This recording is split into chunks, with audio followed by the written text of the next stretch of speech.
ಕುಂದಾಪುರದ ಎಂಕೋಡಿ ಸಮೀಪ ಸಮುದ್ರಕ್ಕೆ ಸ್ನಾನಕ್ಕೆಂದು ತೆರಳಿದ ಇಬ್ಬರಲ್ಲಿ ಓರ್ವ ಸಾವನ್ನಪ್ಪಿದ್ದು ಮತ್ತೋರ್ವ ಸಾವಿನಿಂದ ಪಾರಾದ ಘಟನೆ ನಡೆದಿದೆ. ಮೃತ ಯುವಕನನ್ನು ಬೆಳಗಾವಿ ಜಿಲ್ಲೆಯ ರಾಮದುರ್ಗ ಮೂಲದ ಮಂಜುನಾಥ ಎಂದು ಗುರುತಿಸಲಾಗಿದೆ.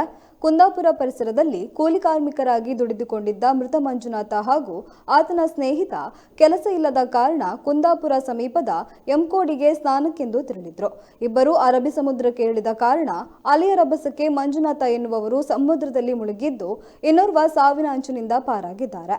ಸ್ಥಳೀಯರ ಸಹಕಾರದಿಂದ ಮೃತ ಯುವಕನ ಶವವನ್ನು ಮೇಲಕ್ಕೆತ್ತಲಾಗಿದ್ದು ಕುಂದಾಪುರ ಪೊಲೀಸರು ಪ್ರಕರಣ ದಾಖಲಿಸಿ ತನಿಖೆ ನಡೆಸುತ್ತಿದ್ದಾರೆ.